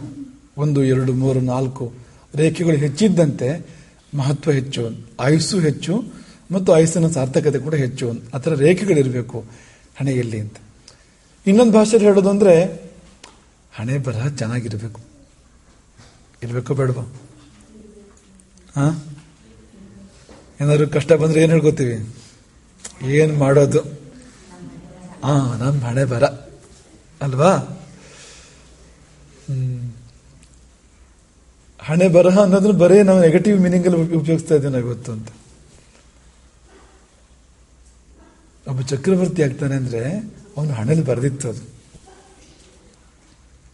ಅಲ್ವಾ? ಹಣೆಯಲ್ಲಿ ಬರೆಯೋದು ಯಾರು? ಬ್ರಹ್ಮ ಬರೀತಾನಲ್ವ ಹಣೆಯಲ್ಲಿ. ಏನಾದ್ರೂ ಮಾಡಿ ಪುಸ್ತಕ ಹಾಯಿಸ್ಕೊಂಡು ಬ್ರಹ್ಮನ ಒಳಗೆ ಹಾಕೊಂಡ್ರೆ ಬೇಕಾದಾಗ ಬರ್ಸ್ಕೊಬಿಡ್ಬೋದಲ್ವಾ ಹಣೆಯಲ್ಲಿ? ಸ್ವಲ್ಪ ಬ್ರಹ್ಮನ ಹತ್ರ ಮಾಡ್ಕೊಂಡ್ರೆ ನಮಗೇನೇನು ಬೇಕೋ ಎಲ್ಲ ಬರ್ಸ್ಕೊಬಿಡ್ಬೋದಲ್ವಾ? ಈಗಾಗಲ್ಲ, ಯಾಕೆಂದ್ರೆ ಬರೆದಾಗ್ಬಿಟ್ಟಿದೆ. ಬರೆದಾದ್ಮೇಲೆ ಮುಗಿತು, ಮತ್ತೆ ಬದಲಾವಣೆ ಮಾಡೋಕ್ಕಾಗಲ್ಲ. ನೀವು ಎಕ್ಸಾಮ್ ಬರೆದಿರ್ತೀರಿ, ಹೋಗಿರುತ್ತೆ ಪೇಪರ್, ಆಮೇಲೆ ಬದಲಾವಣೆ ಮಾಡೋಕ್ಕಾಗತ್ತಾ? ಇಲ್ಲ ಅಲ್ವಾ? ಅದೇ ಥರನೇ ಅದು. ಆದರೆ ಒಬ್ಬ ಈ ಥರ ಪ್ರಯತ್ನ ಮಾಡಿದ್ನಂತೆ, ತಪಸ್ಸು ಮಾಡಿ ಬ್ರಹ್ಮನನ್ನು ಒಲಿಸ್ಕೊಂಡಂತೆ. ಬ್ರಹ್ಮ ಒಲಿದಾಗ ಬ್ರಹ್ಮನ ಬಳಿ ವರ ಕೇಳಿದಂತೆ. ವರ ಕೇಳಿದ್ದೇನು ಅಂದರೆ, ಏನಿಲ್ಲ, ಒಂದು 5 ನಿಮಿಷಕ್ಕೆ ನಂಗೆ ಬ್ರಹ್ಮ ಪಟ್ಟ ಕೊಡ್ತೀಯ ನೀನು ಅಂತ. ನಿನ್ ಚೇರ ಕೊಡ್ತೀಯ ಅಂತ ಕೇಳಿದ್ದು, ಒಂದು 5 ನಿಮಿಷದ ಮಟ್ಟಿಗೆ ಅಂತ. ಯಾಕೋ ಅಂತ ಬ್ರಹ್ಮ ಕೇಳಿದಂತೆ. ಇಲ್ಲ, ನನಗೊಂದು ಮಗು ಹುಟ್ಟದಿದೆ, ನಾನೇ ಹಣೆ ಬರೆದು ಬಿಡ್ತೀನಿ ಅಂತ. 1-2 ಕೋಟಿ ವರ್ಷ ಆಯುಸ್ಸು ಉದಾಹರಣೆಗೆ ಹೇಳ್ತೀವಿ ನಾನು. ಈ ಹಿಮಾಲಯ ಪರ್ವತದಷ್ಟು ದೊಡ್ಡ ಚಿನ್ನದ ರಾಶಿ ಅವನಿಗೆ ಎಲ್ಲ ಬರೆದು ಬಿಡೋದು ಹಣೆಯಲ್ಲಿ ಅಂತ ಒಂದು ಪ್ಲಾನ್ ಇರೋದು. ತನ್ನ ಮಗನಿಗೆ ಬೇಕಾದಷ್ಟು ಆಯುಸ್ಸು, ಆರೋಗ್ಯ, ಆಯುಸ್ಸು, ಇದು ಶಕ್ತಿ, ಸಂಪತ್ತು ಎಲ್ಲ ಬರಿಬೇಕು ಅಂತ ಅನ್ಕೊಂಡಿರೋದು. ವರ ಕೇಳದಂತೆ. ಬ್ರಹ್ಮ ಹಾಗೆಲ್ಲ ಕೊಡೋಕ್ಕಾಗಲ್ಲ, ಇಲ್ಲ ಕೊಡ್ಲೇಬೇಕು, ನಿಮ್ ತಪಸ್ ಮಾಡಿದ್ದೀನಿ ನಾನು ಅಂತ. ಬೇಡ, ಉಪಯೋಗ ಆಗಲ್ಲ ಅಂತ ಬ್ರಹ್ಮ ಹೇಳಿದಂತೆ. ಬೇರೆ ಏನಾದ್ರು ಕೇಳ್ಕೊ, ಉಪಯೋಗ ಆಗಲ್ಲ ಅಂತ. ಎಲ್ಲ ಕೊಡ್ಲೇಬೇಕು ಅಂತ. ಆಯ್ತು ತಗೋ, ನೀನು ಹಣೆ ಬರ ಅಂದಂತೆ ಬ್ರಹ್ಮ. ಹಾಗೆ ಇವನು ಮಗು ಹುಟ್ಟ ಸಮಯಕ್ಕೆ ಸರಿಯಾಗಿ ಬ್ರಹ್ಮ ಪಟ್ಟಕ್ಕೆ ಬಂದ. ಮಗು ಹುಟ್ಟು, ಈಗ ಹಣೆ ಬರೀಬೇಕು. ಬರೆಯಕ್ಕೆ ಇವನು ಪೇನ್ ತಗೊಂಡು ಬ್ರಹ್ಮಲೇಖನಿ ಅದನ್ನು ತಗೊಂಡು ಮುಂದಾಗ್ತಾನೆ. ಕೋಟ್ಯಂತರ ಜೀವಗಳು ಹಣೆ ಹೊಟ್ಟಿದ್ವು ಅಂತೆ ಮುಂದೆ. ಯಾಕೆಂದ್ರೆ ಆ ಕ್ಷಣದಲ್ಲಿ ಎಷ್ಟು ಜೀವಗಳು ಹುಟ್ಟಿರ್ತವೆ, 1-2 ಮನುಷ್ಯರೆಷ್ಟು ಹುಟ್ಟಿರ್ತಾರೆ, ಪ್ರಾಣಿಗಳೆಷ್ಟು ಹುಟ್ಟಿರ್ತವೆ, ಪಕ್ಷಿಗಳು, ಕ್ರಿಮಿಕೀಟಗಳು ಎಷ್ಟು ಹುಟ್ಟಿರ್ತವೆ, ಎಲ್ಲ ಹಣೆ ಮುಂದೊಟ್ಟಿದ್ವಂತೆ. ನನ್ನ ಮಗು ಯಾವ್ದಿದ್ರಲ್ಲಿ ಅಂತ ಅವನು ಹುಡುಕ್ತಾ ಇದ್ದಾನೆ. ಆಗ ಈ ಒರಿಜಿನಲ್ ಬ್ರಹ್ಮದೇವ ಹೇಳಿದಂತೆ, ಆಗಲ್ಲ ಹುಡುಕೋಕೆ ಅಂತ. ಯಾಕಾಗಲ್ಲ ಗೊತ್ತಾ? ಆ ಸೀಟಲ್ಲಿ ಕೂತ್ಕೊಂಡ್ರೆ, ಬ್ರಹ್ಮನ ಸಿಂಹಾಸನದಲ್ಲಿ ಕೂತ್ಕೊಂಡ್ರೆ, ಬ್ರಹ್ಮನ ಕಿರೀಟ ಹಾಕೊಂಡ್ರೆ ಎಲ್ಲ ಒಂದೇ ತರ ಕಾಣ್ತಾರೆ. ಭಿನ್ನ ಭೇದ ಇಲ್ಲ, ತಾರತಮ್ಯ ಇಲ್ಲ. ಇವ ನಮ್ಮ ಅಕ್ಕನ ಮಗ ಸ್ವಲ್ಪ ಜಾಸ್ತಿ ಇರಲಿ ಅವನಿಗೆ, ಅವೆಲ್ಲ ಇಲ್ಲ. ಅವನವನ ಕರ್ಮಕ್ಕೆ ತಕ್ಕಂತೆ ಬರಿಬೇಕಾಗತ್ತೆ ಅಷ್ಟೇ. ಎಕ್ಸಾಮ್ ಪೇಪರ್ ಬಗ್ಗೆ ನಿಮ್ಗೆ ಹೇಳಿದ್ವಲ್ಲ ನಾವು, ವ್ಯಾಲ್ಯೂಯೇಷನ್ ಮಾಡೋರು ಅಲ್ಲಿನ ಹೆಸರು ಬರ್ದಿರುತ್ತಾ, ನಮ್ಮ ಅಕ್ಕನ ಮಗ ಸ್ವಲ್ಪ ಜಾಸ್ತಿ ಹಾಕೊಂಡಂತ ಅನ್ನೋದಕ್ಕೆ ಹೆಸರು ಬರ್ದಿರುತ್ತೆ, ಅಲ್ಲಿ ನಂಬರ್ ಇರುತ್ತೆ ಅಷ್ಟೇ, ಹೆಸರಿಗೆ ಏನಿರಲ್ಲ ಅಂತ. ಹಾಗಾಗಿ ಅದೇನಿದೆ ಆ ಪ್ರಕಾರ ಮಾರ್ಕ್ ಹಾಕ್ಬೇಕು ಅವನು. ಆ ತರಹ ಬ್ರಹ್ಮನ ಕೆಲಸ ಅಂದ್ರೆ ಅಂತ. ಅವನವನ ಕರ್ಮ ಏನಿದೆ, ಅವನು ಹಿಂದೆ ಮಾಡಿದ ಪಾಪ ಪುಣ್ಯಗಳೇನಿದೆ ಅದಕ್ಕೆ ತಕ್ಕಂತೆ ಬರಿತಾ ಇರ್ತಾನೆ. ಹಾಗಾಗಿ ನಿಮಗೆ ಒಳ್ಳೆ ಭವಿಷ್ಯತ್ತು ಬೇಕು ಮುಂದಕ್ಕೆ ಅಂದ್ರೆ, ಮುಂದಿನ ಜನ್ಮಗಳಲ್ಲಿ ಬ್ರಹ್ಮ ನಿಮ್ಮ ಹಣೆಯಲ್ಲಿ ಒಳ್ಳೇದು ಬರೀಬೇಕು ಅಂದ್ರೆ ಈಗ ಒಳ್ಳೆ ಕೆಲಸ ಮಾಡಿ, ಈಗ ಕೆಟ್ಟ ಕೆಲಸ ಮಾಡಿಬಿಡಿ. ಕೆಟ್ಟದ್ದು ಬರೀತಾನೆ ಬ್ರಹ್ಮ ಮುಂದೆ. ನಾವೇನು ಮಾಡ್ತೀವೋ ಅದನ್ನೇ ಮುಂದೆ ಬ್ರಹ್ಮ ಬರೆಯೋದು, ಹಣೆ ಬರಹ ಬರೋದು. ಹಣೆ ಬರ ನಮ್ದು ಅಂದ್ರೆ ಯಾರು ಬರೆದವರು? ಬರೆದಿದ್ದು ಬ್ರಹ್ಮನೇ ಹೋದಾದ್ರು ಬ್ರಹ್ಮನಿಗೇನು ಸ್ವಂತ ಏನೂ ಇಲ್ಲ, ನಾವು ಮಾಡಿದ್ದನ್ನು ಬರೆದಿರೋದು ಬ್ರಹ್ಮ ಅಷ್ಟೇ ಅಂತ. ಹಾಗಾಗಿ ನಮ್ಮ ಕೈಲಿದೆ, ಅದು ಇದೆಯೋ ಇಲ್ವೋ? ಈಗಾಗೋಗಿದೆ, ಮುಂದಿನದ್ದು ನಮ್ಮ ಕೈಲಿದೆ. ನಾವು ಈಗ ಒಳ್ಳೆ ಕೆಲಸಗಳನ್ನು ಮಾಡಿದರೆ, ಒಳ್ಳೆಯವರಾಗಿದ್ದರೆ ಅದೇ ಮುಂದಕ್ಕೆ ಬರುತ್ತೆ. ಹಾಗಾಗಿ ಸುಲಲ ಆಟ ಅನ್ನುವಾಗ ಅವನ ಲಲಾಟ ಲಿಖಿತ ಅಂತ ಹೇಳ್ತಾರೆ, ಹಣೆ ಬರಹ ಅಂತ ಕನ್ನಡದಲ್ಲಿ ಹೇಳ್ತೀವಲ್ಲ, ಸಂಸ್ಕೃತದಲ್ಲಿ ಲಲಾಟ ಲಿಖಿತ ಅದು ಹೇಗಿತ್ತು ಅಂದ್ರೆ ಎಲ್ಲರ ಹಣೆ ಬರಹ ಬದಲಾಯಿಸೋ ಹಾಗಿತ್ತು ಅಂತ. ರಾಮನ ಲಲಾಟ ಲಿಖಿತ ಹೇಗಿತ್ತು ಅಂದ್ರೆ ಇಡೀ ಜಗತ್ತಿನ ಭಾಗ್ಯವನ್ನೇ ಬದಲಾಯಿಸುವಂಥದ್ದು. ಅದಕ್ಕಿಂತ ಹಿಂದೆ ಬದುಕು ತುಂಬಾ ಕಷ್ಟ. ರಾಮ ಬರೋಕ್ಕಿಂತ ಮೊದಲು ರಾವಣನ ಒಂದು ಅಟ್ಟಹಾಸ ಪ್ರಪಂಚದಲ್ಲೆಲ್ಲ, ರಕ್ತ ಎಲ್ಲಿ ನೋಡಿದ್ರು, ನೋವು, ಆಕ್ರಂದನ, ಆರ್ತನಾದ, ಈ ತರಹ ಇತ್ತು. ಆದರೆ ರಾಮ ಬರ್ತಿದ್ದ ಹಾಗೇನೆ ಜಗತ್ತು ಬದಲಾಯಿತು, ಜಗತ್ತಿನ ಕಷ್ಟ ನೀಗಿತ್ತು, ಎಲ್ಲರಿಗೂ ಸುಖ ಬಂತು, ಶ್ರೇಯಸ್ಸು ಬಂತು. ಹಾಗಾಗಿ ಅವನ ಹಣೆ ಬರಹ ಹೇಗಿತ್ತು ಅಂದ್ರೆ ಜಗತ್ತಿನ ಹಣೆ ಬರಹ ಬದಲಾಯಿಸೋ ತರದಲ್ಲಿ, ಜಗತ್ತಿಗೆ ಒಳ್ಳೇದು ಮಾಡೋ ತರದಲ್ಲಿ ಇತ್ತು ಅಂತ ಒಂದು ರೇಖೆಗಳಿಂದ ಕೂಡಿರತಕ್ಕಂಥ ರೇಖಾಧಿಕ ಲಲಾಟ. ರೇಖಾಧಿಕ ಲಲಾಟ ಅಂದ್ರೆ ಹೆಚ್ಚು ರೇಖೆಗಳಿದೆ ಮಾತ್ರ ಅಲ್ಲ, ಆ ರೇಖೆಗಳಿಗೆ ಹೆಚ್ಚುಗಾರಿಕೆ ಇದೆ ಅಂತ ರೇಖೆಗಳುಳ್ಳವನು. ಮುಂದೆ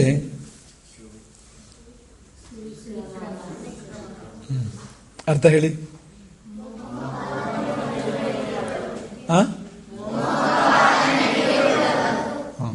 ನಡಿಗೆ ಚೆಂದ ಅಂತ ಅದನ್ನೇ ಕನ್ನಡದಲ್ಲಿ ಹೇಳಿದ್ರೆ, ಮೋಹಕವಾದ ನಡಿಗೆ ಉಳ್ಳವನು. ಅದನ್ನು ಕನ್ನಡದಲ್ಲಿ ಇನ್ನು ಸಿಂಪಲ್ ಆಗಿ ಹೇಳಿದ್ರೆ ನಡಿಗೆ ಚೆಂದ, ಹೆಜ್ಜೆಗಳು ಸೊಗಸು.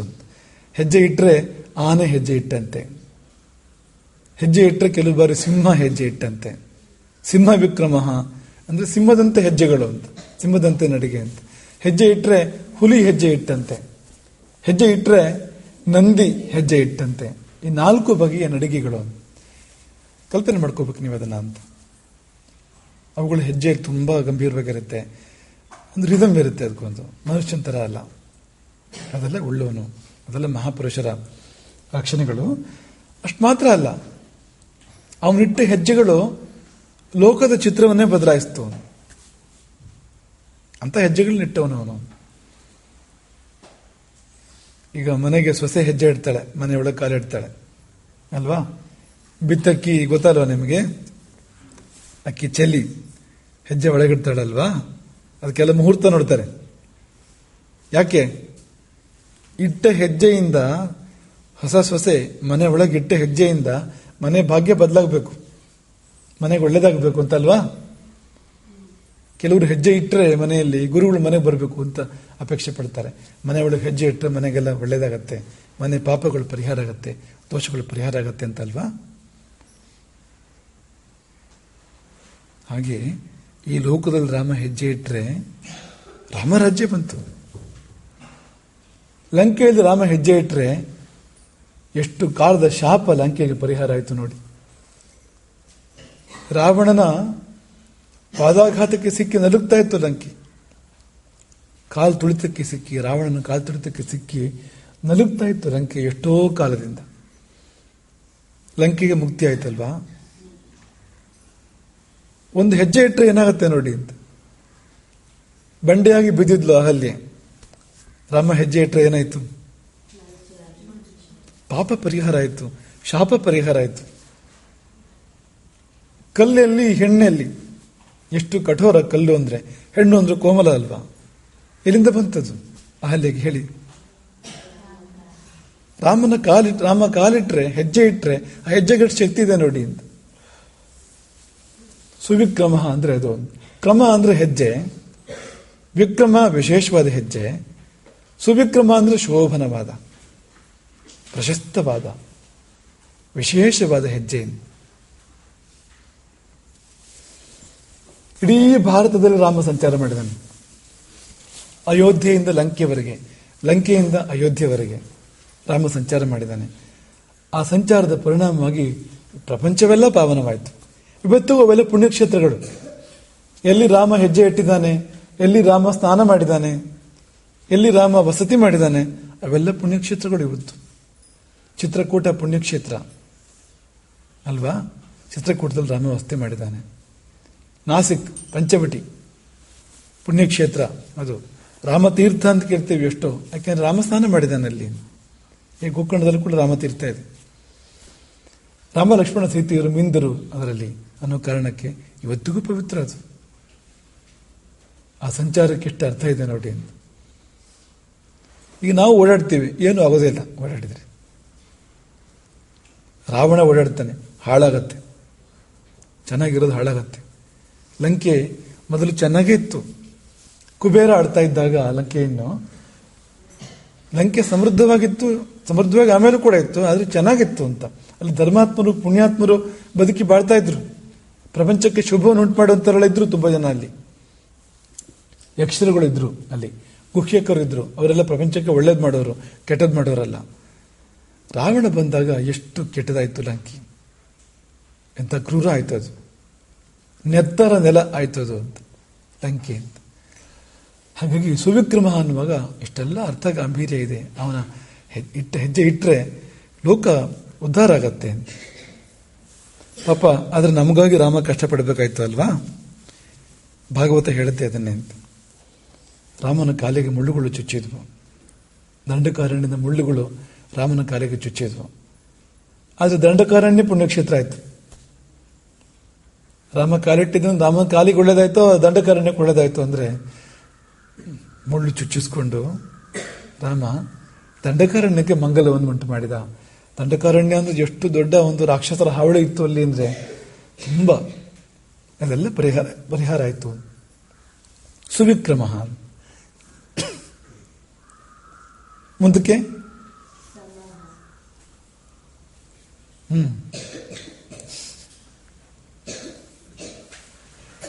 ಸಮಹ ಏನಂದ್ರ, ಏನು ಹಾಗಂದ್ರಿ?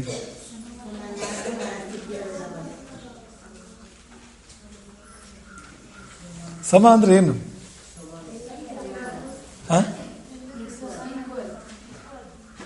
Equal, simple. ಸಮ ಅಂದ್ರೆ ವಿಷಮ ಅಲ್ಲ ಅಂತ. ಎರಡು ಶಬ್ದಗಳು ದೇವತೆ, ಎರಡು ಶಬ್ದಗಳು ನೋಡ್ಕೊಳ್ಳಿ ನೀವು, ನಿಮಗೆ ಸುಲಭ ಗೊತ್ತಾಗತ್ತೆ ನಿಮ್ಗೆ.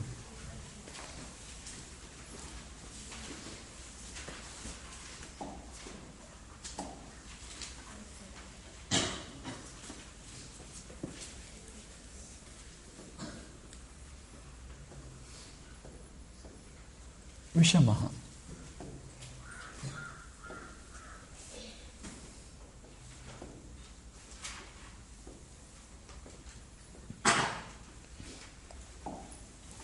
ಸಮಹ ಅಂದ್ರೆ ಅದಲ್ಲ ಅಂತ ಅಷ್ಟೇ, ವಿಷಮ ಅಲ್ಲ ಅಂತ.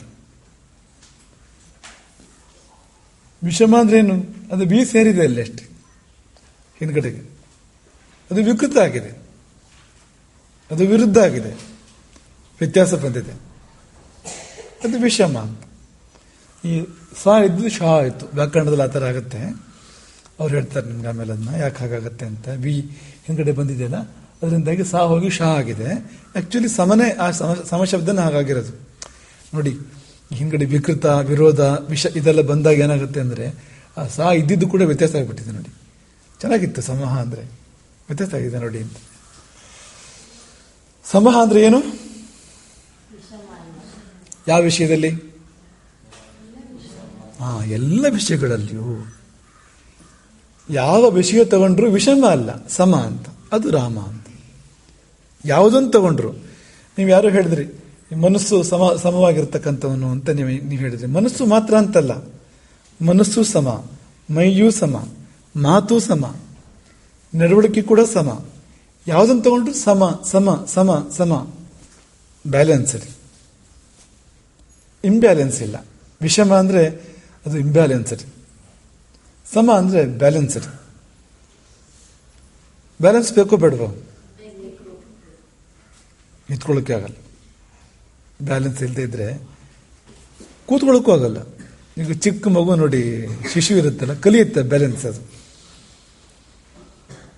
ಕೂತ್ಕೊಳ್ಬೇಕಾದ್ರೆ ಬಿದ್ದೋಗುತ್ತೆ ಮೊದಲು ಅಲ್ವಾ? ನೀವೆಲ್ಲ ಹಾಗಾಗಿದ್ದೀರಿ. ಕೂತ್ಕೊಳ್ಳೋಕೆ ಕಷ್ಟ ಆಗುತ್ತೆ, ಬ್ಯಾಲೆನ್ಸ್ ಬೇಕು ಅಂತ. ಈ ನಮಗೆ ತುಂಬ ಮಾಮೂಲಿ ಆಗ್ಬಿಟ್ಟಿದೆ ಈಗ, ಅಭ್ಯಾಸ ಆಗಿದ್ದರಿಂದ. ನಿಜವಾಗಿ ಬ್ಯಾಲೆನ್ಸ್ ಬೇಕು ಅದಕ್ಕೆ. ವಯಸ್ಸಾದ್ಮೇಲೆ ಗೊತ್ತಾಗತ್ತೆ ಕೆಲವು ಸಾರಿ.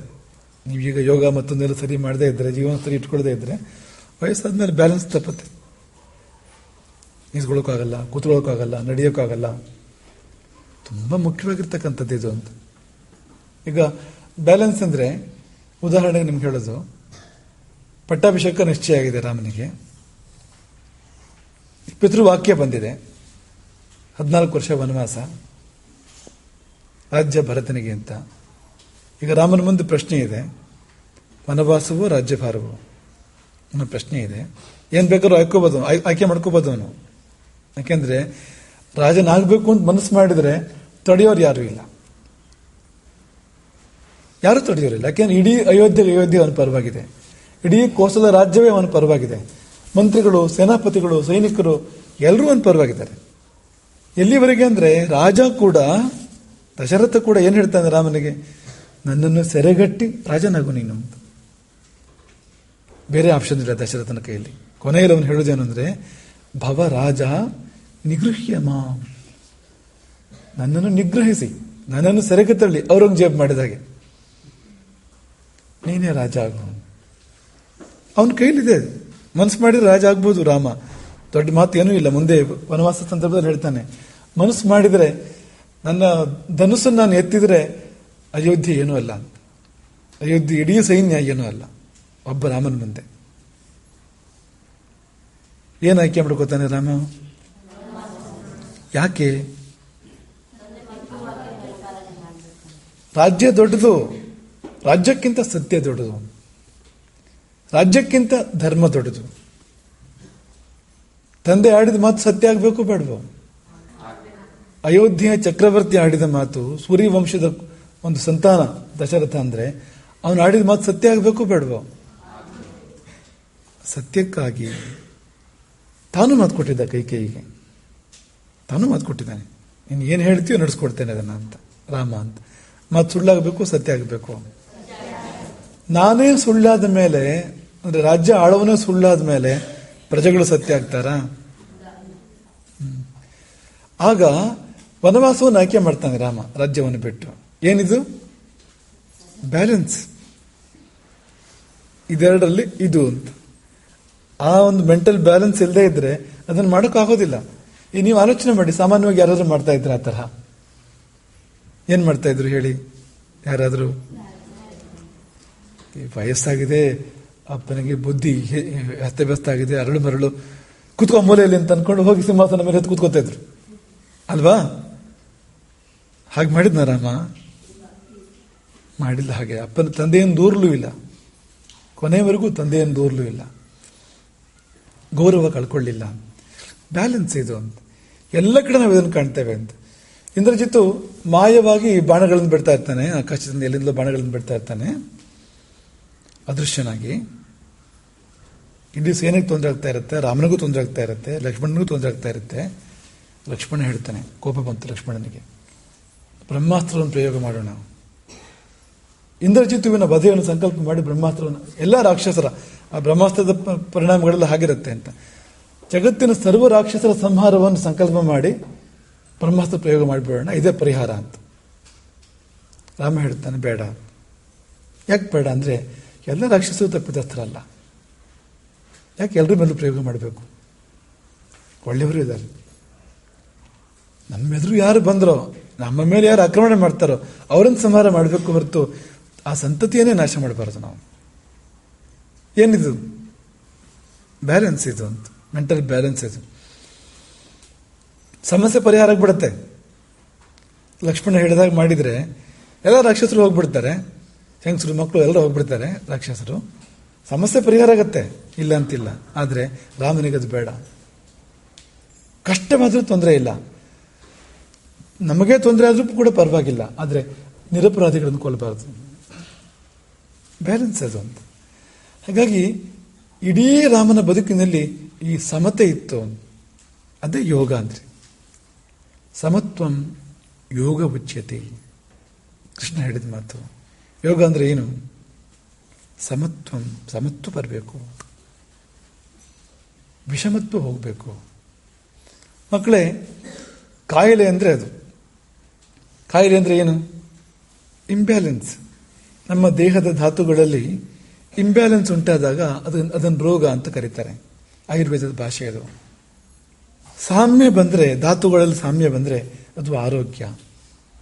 ಧಾತುಗಳು ಅಂದರೆ ನಮ್ಮಲ್ಲಿ ನೋಡಿ, ರಕ್ತ ಇದೆ, ಮಾಂಸ ಇದೆ, ಮಜ್ಜೆ ಇದೆ, ಮೆದಸ್ಸಿದೆ, ಅಸ್ಥಿ ಇದೆ, 7 ಧಾತುಗಳಿದ್ದಾವೆ ನಮ್ಮ ಶರೀರದಲ್ಲಿ. ಇವುಗಳು ಪ್ರಪೋರ್ಷನೇಟ್ ಆಗಿರಬೇಕು, ಎಷ್ಟೆಷ್ಟು ಇರಬೇಕು ಅಷ್ಟು ಇರಬೇಕು. ಅದು ಸಮತ್ವ. ಅದು ಹಾಗಿದ್ದಾಗ ನಾವು ಚೆನ್ನಾಗಿರ್ತೀವಿ. ವ್ಯತ್ಯಾಸ ಆದರೆ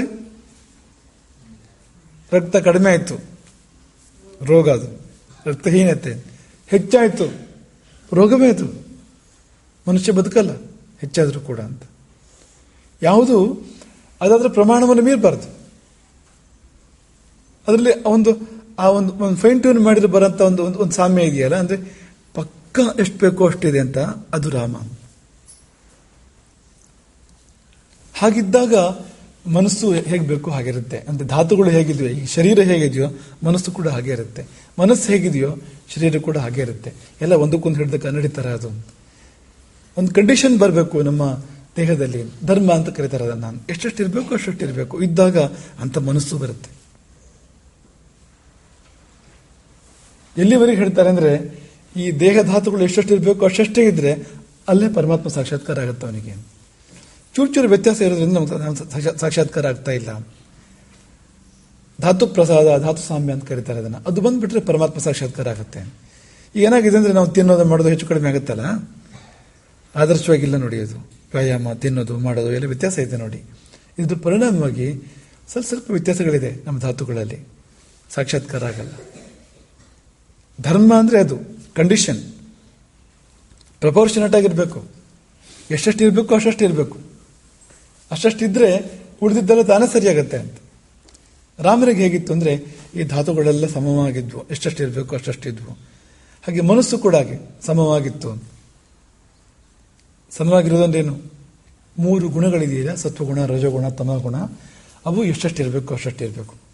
ಸತ್ವ ಹೆಚ್ಚು, ಅದರ ಕೆಳಗೆ ರಜಸ್ಸು, ಅದರ ಕೆಳಗೆ ತಮಸ್ಸು. ಸತ್ವದ ಆಳ್ವಿಕೆ, ರಜಸ್ಸು ತಮಸ್ಸು ಅದು ಹೇಳ್ದಾಗಿರ್ಬೇಕು. ಈ ತರಹ ಇದ್ರೆ ಇದನ್ನ ಸಾಮ್ಯ ಅಂತ ಕರೀತಾರೆ ಅಂತ. ಗುಣಗಳಲ್ಲಿ ಸಾಮ್ಯ, ಧಾತುಗಳಲ್ಲಿ ಸಾಮ್ಯ, ದೋಷಗಳಲ್ಲಿ ಸಾಮ್ಯ, ವಾತ ಪಿತ್ತ ಕಫ ಇದೆಯಲ್ಲ ಸಾಮ್ಯ. ಎಷ್ಟೆಷ್ಟು ಇರಬೇಕು ಅಷ್ಟು ಇರಬೇಕು. ಇದೆಲ್ಲ ಇದ್ದಾಗ ಸಮಹ. ಇಲ್ಲದೆ ಇದ್ರೆ ವಿಷಮಃ. ಸಮಃ ವಿಷಮಃ. ರಾವಣ ವಿಷಮ, ಅದು ವಿಷಮ. ಅದು ತಲೆ ಒಂದಿದ್ರೆ ಸಾಕೋ ಸಾಲದು. ನೀವು ಹೇಳಿ, ತಲೆ ಹೊತ್ತಿದ್ರೆ ವಿಷಮ. ಅದು ಹೊತ್ತಿದ್ರೆ ಅನುಕೂಲ ಆಗುತ್ತೋ ಪ್ರತಿಕೂಲ ಆಗುತ್ತೋ ಹೇಳಿ? ಇವಾಗ ನಿಮ್ಗೆ ಹೇಳೋದ್ರೊಳಗಡೆ 10 ತಲೆ ಕೊಟ್ಟರೆ ನಿಮಗೆ ಈ ಬಾಗಿಲು ದಾಟಕ್ಕಾಗಲ್ಲ. ನಿಮಗೆ ಹೊರಗಡೆ ಹೋಗೋಕ್ಕಾಗಲ್ಲ, ಹೀಗೆ ಹೋಗ್ಬೇಕಾಗತ್ತೆ ಹೊರಗಡೆ. ಆಮೇಲೆ ಬೇರೆ ಸಮಸ್ಯೆಗಳು ಇದೆ. ರಾತ್ರಿ ಮಲ್ಕೊಂಡ್ರೆ ಮಗ್ಲಾಗೋಕ್ಕಾಗಲ್ಲ. ಮಗ್ಲಾದ್ರೆ ಒಂಥರ ವಿಚಿತ್ರ ಆಗಿಬಿಡುತ್ತೆ. ಅದು ಕಂಬ ಕೊಟ್ಟಾಗಿಬಿಡುತ್ತೆ ಅಲ್ವಾ? ಯಾಕೆ ಹೇಳಿದ್ರು ಇದನ್ನಂದ್ರೆ, ಹೆಚ್ಚಿದ್ದಂತೆ ಒಳ್ಳೇದು ಅಂತಿಲ್ಲ ಅಂತ. ಜಾಸ್ತಿ ಬೇಕು ಅಂತ ಮನುಷ್ಯ ಆಸೆ ಪಡ್ತಾನೆ. ಜಾಸ್ತಿ ಇದ್ದಂತೆಲ್ಲ ಒಳ್ಳೇದು ಅಂತ ಏನಿಲ್ಲ. 20 ಕೈ ಅಂದ್ರೆ ಕಷ್ಟ ಆಗತ್ತೆ, 2 ಕೈ ಸುಖ ಅಲ್ವಾ? 1,000 ಕಾಲಿದ್ರೆ ಇರುತ್ತಲ್ಲ, ಶತಪದಿ ಸಹಸ್ರಪದಿಯಲ್ಲಿ ಇರುತ್ತಲ್ಲ, 1000 ಕಾಲಿದೆ ಬೇಗ ಹೋಗೋಕ್ಕಾಗಲ್ಲ, ಅದಕ್ಕೆ ಮೆಲ್ಲ ಹೋಗೋದು ಅದು. ಯಾಕೆಂದ್ರೆ ಎಲ್ಲ ಕಾಲು ಲೆಕ್ಕ ಹಾಕಿ ಒಂದೊಂದು ಇಡಬೇಕಲ್ಲ, ಅದು ಅಷ್ಟು ಕಾಲು ಸೇರ್ಕೊಂಡಿದೆ ಅಲ್ಲಿ ಅಂತ. ಹಾಗಾಗಿ ಹೆಚ್ಚು ಒಂದಲ್ಲ ಒಳ್ಳೇದು ಅಂತ ಅನ್ನೋ ಥರ ಏನೂ ಇಲ್ಲ. ನೀವು ಊಟ ಮಾಡಬೇಕಾದ್ರೂ ಕೂಡ ಹಾಗೆ ಜಾಸ್ತಿ ಊಟ ಮಾಡಿದಷ್ಟು ಒಳ್ಳೇದು ಅಂತಿಲ್ಲ, ತೊಂದರೆ ಆಗತ್ತೆ. ದೇಹದ ಮಿತಿಯನ್ನು ಮೀರಿ ಅದಕ್ಕಿಂತ ಜಾಸ್ತಿ ಆಹಾರ ಸೇವನೆ ಮಾಡಿದರೆ ಅದು ನಮಗೆ ಕೇಡು ಮಾಡುತ್ತೆ ಹೊರತು ಒಳ್ಳೇದು ಮಾಡಲ್ಲ. ಎಷ್ಟು ಬೇಕೋ ಅಷ್ಟಿದ್ರೆ ಒಳ್ಳೇದು. ಕಡಿಮೆನೂ ಆಗಬಾರ್ದು, ಹೆಚ್ಚು ಆಗಬಾರ್ದು. ನಿಮ್ಗೆ ಲೆಕ್ಕ ಹಿಡಿದ್ವಲ್ವಾ ಎಷ್ಟಿರಬೇಕು ಅಂತ, ಎಷ್ಟು ಊಟ ಮಾಡಬೇಕು ಅಂತ ಹೇಳಿ. ಎಷ್ಟು ನೆನಪಿದ್ಯಾ?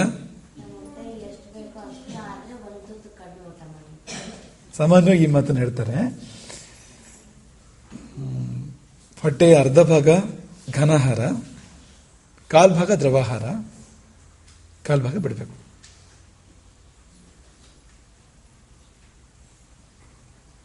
ಇದು ಊಟ ಮಾಡಬೇಕಾಗಿರೋ ಕ್ರಮ ಅಂತ. ಅರ್ಧ ಘನಾಹಾರ, ಕಾಲು ದ್ರವಾಹಾರ. ಅಂದ್ರೆ ನಾವೆಷ್ಟು ಘನಾಹಾರ ಸೇವಿಸ್ತೀವೋ ಅದರ ಅರ್ಧದಷ್ಟು ನಾವು ದ್ರವಾಹಾರ ಸೇವಿಸಬೇಕು. ಗಾಳಿಗೆ ಉಳಿದಿದ್ದು ಅಂತ. ಪೃಥ್ವಿ ಗಟ್ಟಿ ಇದ್ರೆ ಪೃಥ್ವಿ ಇದು. ದ್ರವರೂಪ ಜಲ, ಉಳಿದಿದ್ದು ಗಾಳಿ. ಮೂರಕ್ಕೂ ಅವಕಾಶ ಬೇಕು. ಗಾಳಿಗೂ ಜಾಗ ಇಲ್ಲದೆ ಥರ ಭರ್ತಿ ಮಾಡಿದರೆ ಫುಲ್ ಎಲ್ಲಿವರೆಗೆ ಅಂದರೆ ಇಲ್ಲಿವರೆಗೆ ಅಂತ, ಅದು ಒಳ್ಳೇದಾಗಲ್ಲ, ಅದು ಕೆಟ್ಟದಾಗತ್ತೆ ಅದು ಅಂತ. ಈಗ ನೀವು ರುಬ್ಬೋದು ಅಂತ ಹೇಳ್ತಾವಲ್ಲ, ರುಬ್ಬೋದು ಅಂತ ಗೊತ್ತಾಗತ್ತಲ್ಲ ನಿಮಗೆ, ಬೇರೆ ಬೇರೆ ಭಾಷೆಯಲ್ಲಿ ಶಬ್ದ ಹೇಳ್ತಾರೆ ಅದಕ್ಕೆ. ಈ ರುಬ್ಬುವಾಗ ಜಾಸ್ತಿ ನೀವು ಹಾಕ್ಕೊಂಡ್ರೆ ಅದನ್ನ, ಅಕ್ಕಿನಾಗಲಿ ಅಥವಾ ಏನು ರುಬ್ತಿರೋ ಅದು ಜಾಸ್ತಿ ಹಾಕ್ಕೊಂಡ್ರೆ ಏನು ರುಬ್ಬಕ್ಕಾಗಲ್ಲ, ತುಂಬ ಕಡಿಮೆ ಹಾಕ್ಕೊಂಡ್ರೂ ಆಗಲ್ಲ ಅಲ್ವಾ? ಎಷ್ಟು ಬೇಕೋ ಅಷ್ಟು ಹಾಕ್ಕೊಂಡ್ರೆ ರುಬ್ಬೋದು ಚೆನ್ನಾಗಿ. ಹಾಗೆ ಒಳಗೆ ರುಬ್ಬೋ ವ್ಯವಸ್ಥೆ ಇದೆ, ಒಂದು ಜೀರ್ಣ ಮಾಡೋ ವ್ಯವಸ್ಥೆ ಇದೆ. ನೀವು ಭರ್ತಿ ಮಾಡಿಬಿಟ್ರೆ ಅದಕ್ಕೆ ಮಾಡೋಕ್ಕಾಗಲ್ಲ ಕೆಲಸನ. ತುಂಬ ಕಡಿಮೆ ಇದ್ರೂ ಕೂಡ ಆಗಲ್ಲ, ಎಷ್ಟು ಬೇಕೋ ಅಷ್ಟು. ನೀರು ಹಾಗೆ, ನೀವು ರುಬ್ಬಿದ್ರಲ್ಲೂ ಗೊತ್ತಿಲ್ಲ ನಿಮ್ಮ ಜೀವನದಲ್ಲಿ. ನೀವು ಇಲ್ಲಿದ್ರೆ ಮಾಡ್ಬೇಕು, ನಿಮ್ಮ ಜೀವನದಲ್ಲಿ ಮುಂದೆಲ್ಲ ಮಾಡೋದು ಚೆನ್ನಾಗಿರುತ್ತೆ. ನೀರು ಜಾಸ್ತಿ ಹಾಕ್ಕೊಂಡ್ರೆ ಆಗಲ್ಲ, ತುಂಬ ಕಡಿಮೆ ಹಾಕ್ಕೊಂಡ್ರೂ ಆಗಲ್ಲ, ಎಷ್ಟು ಬೇಕೋ ಅಷ್ಟು ಹಾಕ್ಕೋಬೇಕು. ನೀರು ಕುಡಿಯೋದು ಕೂಡ ಹಾಗೆ, ಜಾಸ್ತಿ ಕುಡಿದ್ರೆ ಒಳ್ಳೇದಲ್ಲ, ತುಂಬ ಕಡಿಮೆ ಕುಡಿದ್ರೆ ಒಳ್ಳೇದಲ್ಲ, ಎಷ್ಟು ಬೇಕೋ ಅಷ್ಟು. ಅದೇ ಸಮ ಅಂದರೆ ಎಷ್ಟು ಬೇಕೋ ಅಷ್ಟು. ಪ್ರತಿಯೊಂದು ವಿಷಯವೂ ಕೂಡ ಎಷ್ಟಿರಬೇಕೋ ಅಷ್ಟು, ಹೆಚ್ಚಲ್ಲ ಕಡಿಮೆ ಅಲ್ಲ. ಹೆಚ್ಚಾದ್ರೆ ವಿಷಮ, ಕಡಿಮೆ ಆದ್ರೂ ಕೂಡ ವಿಷಮ ಅದು ಅಂತ. ಹೆಚ್ಚು ಅಲ್ಲ ಕಡಿಮೆಯೂ ಅಲ್ಲ. ಎಲ್ಲಿಂದ ಎಲ್ಲಿಗೆ ಹೋದ್ರೂ ಕೂಡ ಸ್ನಾನ ಮಾಡ್ತೀರಿ ನೀವು, ನೀರು ಬಿಸಿ ಮಾಡ್ಕೋತೀರಿಲ್ವಾ? ಕುದಿ ವಿಷಮ ಅದು ಅಂತ. ತಣ್ಣಗೆ ಸಮ ಅಂದ್ರೆ ಏನು? ಎಷ್ಟು ಬೇಕೋ ಅಷ್ಟು ಬಿಸಿ ಮಾಡ್ಕೊಳ್ಳೋದು ಅಂತ. ಪ್ರತಿ ಒಂದು ವಿಷಯ ಕೂಡ ಹಾಗೆ ಅಂತೆ. ಖಾರ ತಿನ್ಬೇಕು, ಖಾರನೇ ತಿನ್ನೋದಲ್ಲ ಅಂತ. ಅನ್ನದ ಬದಲು, ಚಪಾತಿ ಬದಲು ಬರೀ ಮೆಣಸಿನಕಾಯಿನ ಹಾಕೊಂಡು ತಿಂತ ಬರೋದು ಅಂತ ಮಾಡ್ಬೋದು. ಹಾಗೆ ಹೆಚ್ಚಾಗಬಾರ್ದು, ಕಡಿಮೆನೂ ಆಗಬಾರ್ದು, ಎಷ್ಟು ಬೇಕೋ ಅಷ್ಟು. ಪ್ರತಿ ಒಂದು ವಿಷಯ ಕೂಡ ಹಾಗೆ ಅಂತ. ಒಳ್ಳೇದು ಕೂಡ ಹಾಗೆ. ಹಾಲು ಒಳ್ಳೇದು ಕೆಟ್ಟದ್ದು? ಹಾಲು ಒಳ್ಳೇದು, ಹೆಚ್ಚಾದ್ರೆ ಕೆಟ್ಟದ್ದು ಅಂತ. ಅದೇ ಹೇಳಿಕೊಟ್ಟಿದ್ದು ನಾವು ಅಂತ. ಹಾಲು ಇಷ್ಟು ಒಳ್ಳೆ ವಸ್ತು, ಅಮೃತ ಅದು ಹಾಲು ಅಂದ್ರೆ. ಆದ್ರೆ ಇಡೀ ದಿನ ಅದನ್ನೇ ಕುಡಿತಾ ಇದ್ರೆ, ಬೇರೆ ಏನು ಮಾಡಿದ್ದೇನೆ ಜಾಸ್ತಿ ಕುಡಿದ್ರೆ ಒಳ್ಳೇದಲ್ಲ, ತೊಂದರೆ ಮಾಡುತ್ತೆ ಅದು. ತೊಂದರೆ ಹಾಲು ಮಾಡಿದ್ದಲ್ಲ, ನಾವು ಮಾಡ್ಕೊಂಡಿದ್ದು. ಹಾಗಾಗಿ ನಮಗೆ ಬ್ಯಾಲೆನ್ಸ್ ಬೇಕು. ಎಷ್ಟು ಪ್ರತಿ ಒಂದು ವಿಷಯದಲ್ಲೂ ಕೂಡ ಇಷ್ಟು ಸಾಕು, ಇಷ್ಟು ಬೇಕು ಅನ್ನೋದು ಇರ್ಬೇಕಾಗತ್ತೆ. ಅಡುಗೆ ಮಾಡ್ಬೇಕಾದ್ರೆ ಎಲ್ಲ ನೋಡಿ ಹಾಕ್ತೀವಿ ನೋಡಿ, ಎಷ್ಟೆಷ್ಟು ಬೇಕೋ ಅಷ್ಟು ಅಂತ. ಅದು ಬ್ಯಾಲೆನ್ಸ್, ಅದು ಅದೇ ಸಮ ಅಂದ್ರೆ ಅಂತ. ಜೀವನದಲ್ಲಿ ಇದು ಇರ್ಬೇಕಾಗತ್ತೆ. ರಾಮನಿಂದ ನಾವು ಕಲಿಬೇಕಾಗಿರೋಂಥ ಪಾಠ ಅದು ಅಂತ. ಯಾವುದು ಅಂದ್ರೆ ಸಮತ್ವ. ಹರೇ ರಾಮ್.